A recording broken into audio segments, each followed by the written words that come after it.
Has government bowed down to pressure on e-tolls? Will e-tolls have an impact towards 2016 local government elections? And do these price changes address the concerns of Gauteng motorists? Why is non-payment linked to the renewal of license discs? What time is it? It's question time.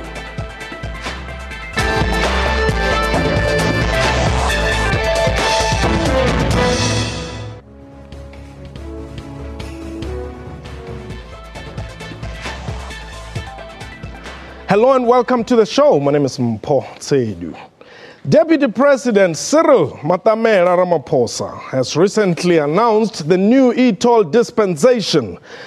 This new arrangement will see the monthly cap being reduced from 450 to 225 rand a month, with motorists also set to benefit from 30 free gantry passes a year. The provincial government of Gauteng has welcomed the price changes in the e-toll tariffs as addressing the concerns of Gauteng motorists. Meanwhile, the opposition to Urban Tolling Alliance is still vehement in their opposition to e-tolling, with Justice Project South Africa saying they will challenge this new dispensation on e-tolling. But is e-tolling free from political influence? A reminder that this is a live program, and therefore you can take part by calling us on 089 110 4210. But before we go into today's program, let us firstly take this news update. A manhunt continues for 6 prisoners who escaped from the Groenpunt maximum prison, and the repo rate remains unchanged at 5.75%.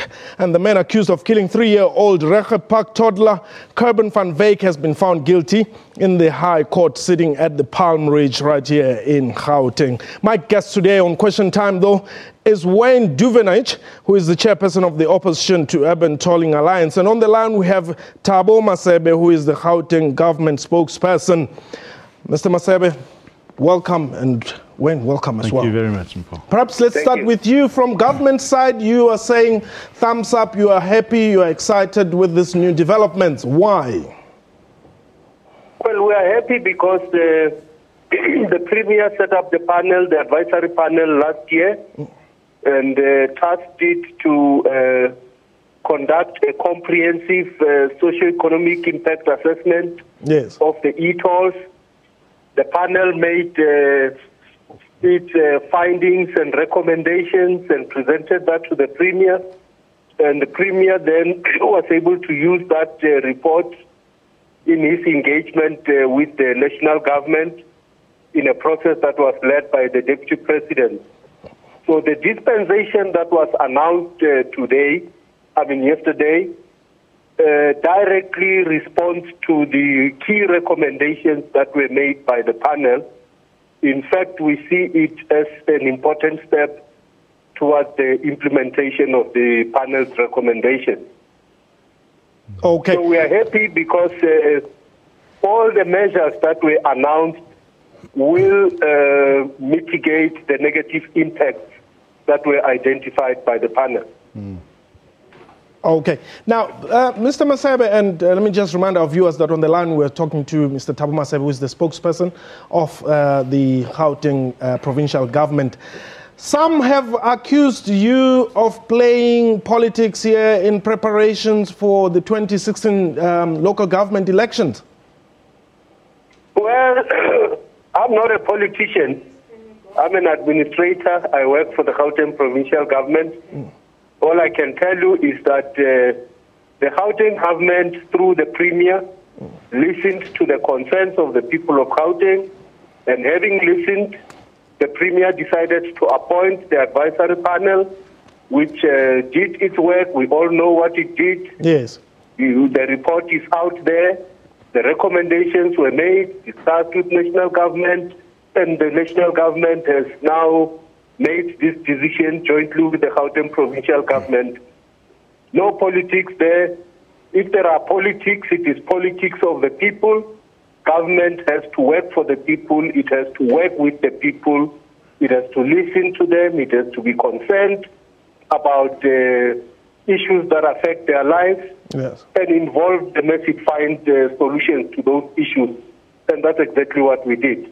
Okay. So if that is politics, then we're happy with that. Okay.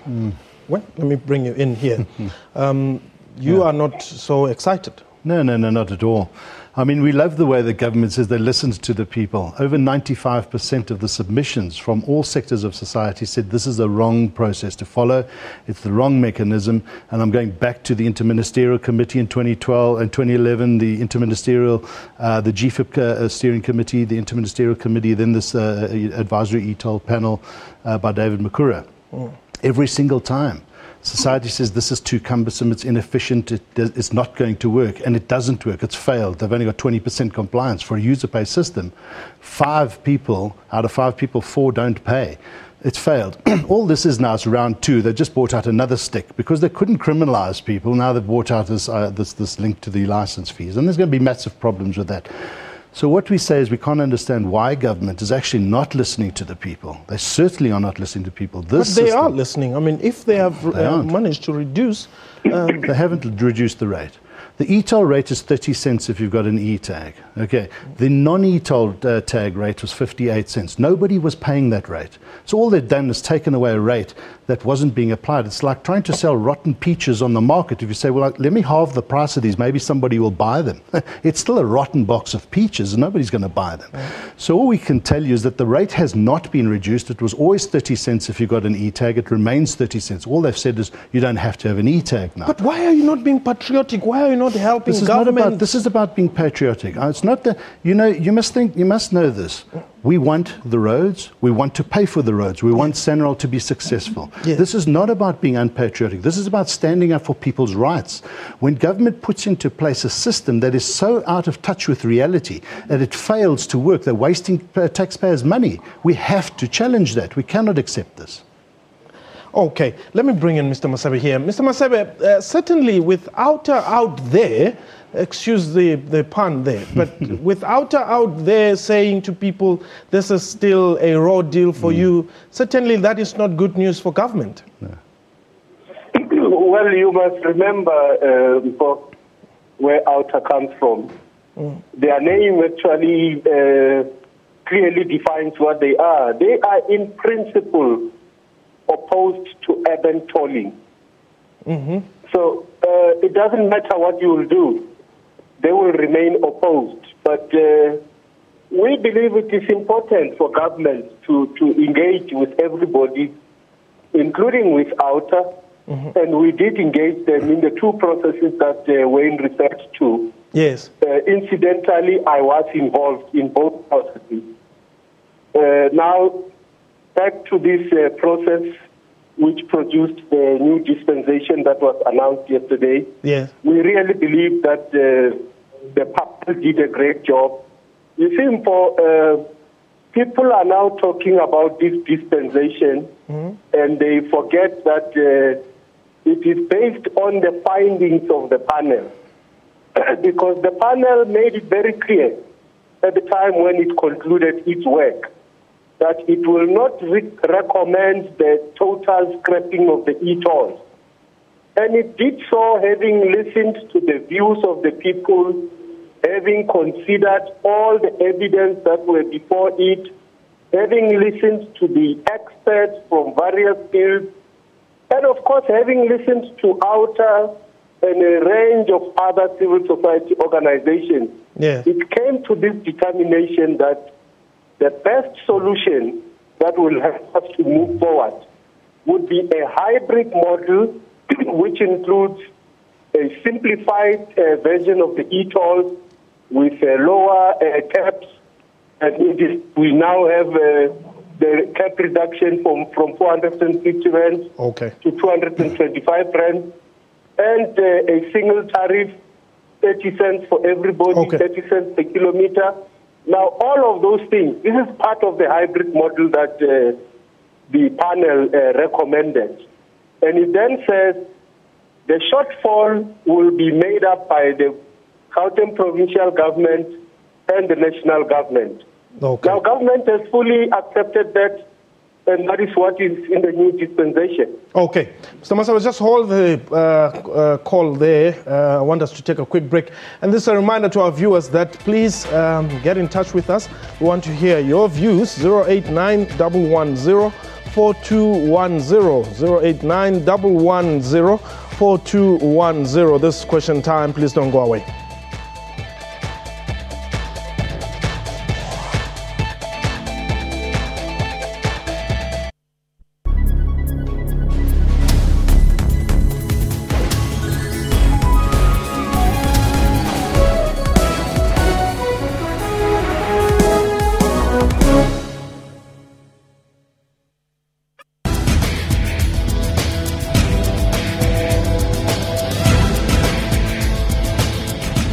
In Africa, mobile devices are tools to make payments, browse the internet, and keep governments in check with social media forums. It's given an average African too much power in their hands. And tech creativity is solving some of the continent's problems. Everything is internet driven. And on Network, we tell you how Africans are using technology and social media in their everyday lives. Join Siphumelele Zondi on Network every Sunday at 19:30 CAT.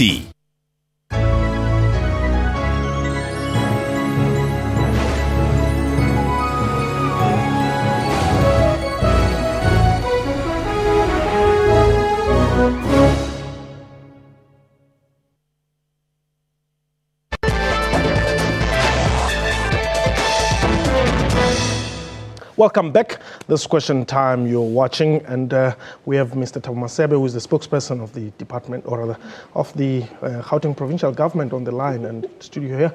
Wayne Duvenesh is there with Outer. The number to dial is 089-110-4210. Owen, you're in Nelspruit. Welcome. Hi, Paul. Yes. For me, the main problem here is not about having money or e-tolls or no e-tolls. The roads in South Africa, at our current tax rates, they should be looking like they are on the N1 now. They should be e-tolls or no e-tolls. The money, for me, the main problem is that our government is not frugal in terms of expenditure. Wastage, it's the name of the game to them. They are not frugal on their expenditure. If they utilize the current tax system that we are having now, we don't need e-tolls. Thank you. Okay. I'll get Wayne's response just now. But Mr. Masebe, the link between the e-tolls and the licenses, how is this going to happen? If I'm owing, I have an e-toll bill, does it mean that my car won't be licensed? No, you can still renew your license, but they will not give you your disc, your license disc. Your license disc will not be issued. The Minister of Transport will be able to explain all the details about how this system will be applied. But this was part of the recommendations made by the panel also, because one of the strong points that were made at the hearings was that government needs to act to ensure that there's compliance in this system. Wayne has just mentioned here a few minutes ago that part of the problem is that there's no compliance. Okay. So we've got to address the issue of compliance. Obviously, as government, we don't believe that you will say, well, in any event, people just don't want to pay. There's nothing we can do. Let's leave this thing. It will never work. We have to continuously engage the people and find a solution. All right. Douglas, you are calling us from the VAL. You want to speak on behalf of pensioners? Yeah, I do. Okay. Yeah, especially about pensioners. This government is ripping us off. That's what they're doing. They're taxing us on our licenses, our motor vehicle licenses. They're taxing us on the provincial licenses. They want to tax us now to use the roads. So where do they want to stop ripping people off? They want to make us all broke, and they want to sit with all the money. And really, if you look at it, nothing's making sense because because who says it's a new dispensation? That's what they've come with, this government. There's no new dispensation. If they could slash the price by 50%, according to Mr. Duvenhagen, he says they haven't slashed anything. They're just trying to sell us a bunch of fraud pictures. So my friend, I want to know, how is he managing, how this government is ripping us off left, right and center. If it's not electricity, it is roads. If it's not roads, it's telephone. If it's not telephone, it's something else or other thing. They're always looking for money. They should actually become their own church. Okay. All right. Thanks, Dougie. Mr. Masebe, that's not a very happy citizen of Gauteng. Yeah, no, Paul, government never set out to rip off people. No matter how much money they earn and so on and their circumstances, government does not set out to rip off people. Government is there to serve the people. Obviously, yes, we've got to collect taxes from the residents and from the citizens, but that tax is then used in the programs and services that are for the benefit of the people. So there's no government that would say, what scheme can we find to rip off the people? Such a government would obviously not deserve to be a government. Listen to what the callers are saying. Well, I think you're hearing frustration. People are saying there's a lot of squandering of taxpayers' money. The Auditor General finds 30 billion rand a year, and that's what he finds. Other economists out there are talking about 100 billion rand a year lost through maladministration, poor procurement practices, corruption, and so forth. And I think society is getting frustrated with this, and they're saying, why come and do all this nonsense when you can actually go and get the savings that you need to pay for this road? Another thing that we need to bring into perspective here, a fuel levy is now standing at this year 55 billion rand a year. 55 billion. When they started the GFIP construction, it stood at 24 billion rand. So it's gone up by 31 billion rand. That's 2 GFIPs literally per year, paid for cash, and so the logic defies understanding here of the people. And all we're saying is that the GFIP construction costs really cost just under 2 billion rand a year to finance, and the money's there. So why would government want to have this fight with its citizens, continuously fighting with them? They'll never get the 100% compliance. They'll never get the payment when there's an easier mechanism, which is current government policy. Now, the only argument they say is, well, why should people in other provinces pay for these roads? And we say, why do we pay for our roads and everybody else's roads? Because I don't use the roads in Mafeking. Who paid for those roads? We paid. You and I paid. All right. Let's look at the tweets that we have here at Question Time 24. Patricia Brown says, I don't have money at the end of the month to pay it, as half the time we do not have enough for food. That is Patricia. And Spusi Sontonga says the e-tolling is just an excuse to make the poor be poorer. And Jerry Chakale says, I'll wait to be arrested and explain myself in court before I pay. Now, Mpo, you are on the line. Welcome. You're calling us on 089-110-4210. Yes, Mpo. Yes. Can you hear me? Yes, very, very clear. Okay, Mpo, I think our government is really letting us down, because if you look at their strategy, they have been dragging this issue for so long, and now that the local government are approaching, they are coming with this temporary approach. No, but Thabo said it's got nothing to do with elections. No, but I mean, we are not stupid. We know, we voted this government, we know how they operate. And to be honest with you, if you look at the roads that they are talking about, the M1 highway specifically, they didn't do much improvement on that road except adding 1 or 2 lanes. The only lane that they did major construction was the R21 road to the airport. court. Now, if you look at this whole thing, I mean, they are pushing for this 50%, and come local government elections, after that they will take this money to the original amount that they were planning to do. I mean, why can't they really hold the people who make the wrong decisions accountable instead of passing this irregular expenditure on poor citizens? I mean, the citizens have spoken, 90% or whatever that the gentleman has spoken about have spoken against e-tolling. Why are they pushing for this? I mean, who did they make the promise to that they can't actually hold that person accountable? Okay. Why should this be passed on to the ordinary citizens? Yeah. Okay. I mean, I'm one of those that are saying, I have never paid, I will not pay, and if they refuse to renew my license, it's up to them. They can take me to court. I'm prepared to sacrifice even my pension to go and defend myself in court. Somebody is clapping hands in studio here. I'm not so sure if Mr. Masebe, you'll be very happy with that. Well, they can clap hands.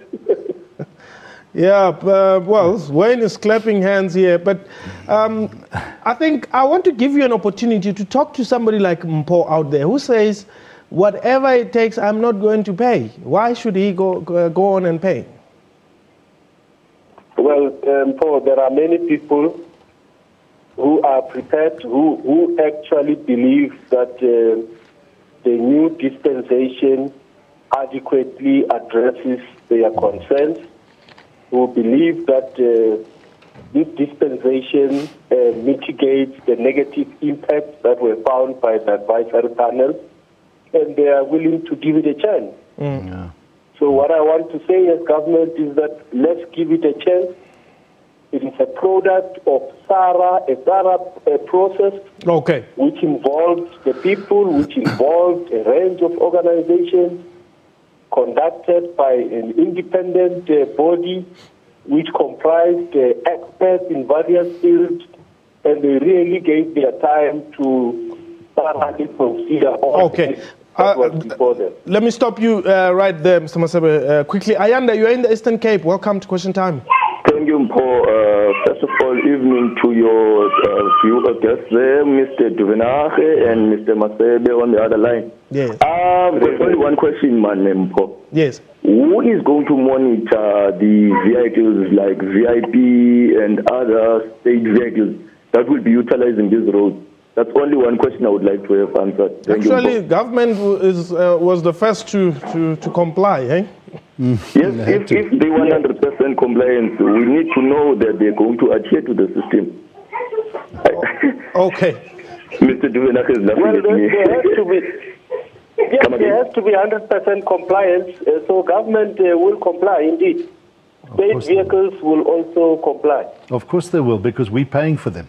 The public pays the government to comply. But now, clearly, Mr. Duvenache, this system is on. It's going on. What is your next step? Well, the system has been on for 18 months. Yes. It failed. It failed dismally. The best they got to in June was 45% compliance. So more than half the people were not paying. It's now down to 25%. So all government have done is said, well, we've got to try another tactic. So they've got another stick to come out to say we're going to take your license this way, and that's not going to work either. The first one was they're going to threaten you with criminal charges. They couldn't do that. So the reality is that we continue to fight this. That the public continue to stand their ground and continue to say we are obliged to fight and defy and ignore stupid rules. These are policies and procedures that have been put in place that do not make sense to society. Okay, surprise. Very quickly, you are in Pretoria. Mpho. Yes. I think that the government itself should have explained that there is no doubt that Gauteng it has got a world-class infrastructure. Yes.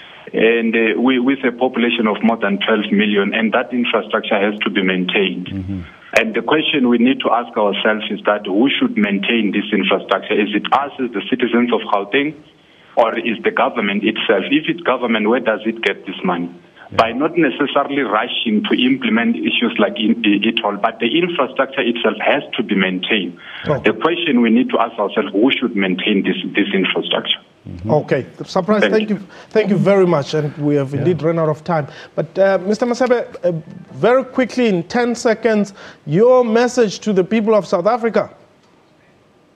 The message to the people of South Africa is that the new dispensation really helps us to move forward.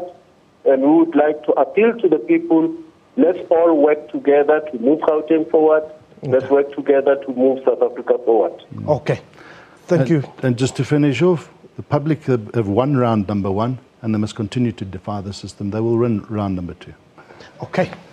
That was question time for today. A big thank you to my guests and to you for watching the show. Get in touch with us. Our email address, questiontime@sabc.co.za. Our Twitter handle, @questiontime24. You can continue the discussion. You can follow me on Twitter, @Mpho Sedu. From me and the crew, have yourself a wonderful time. Goodbye.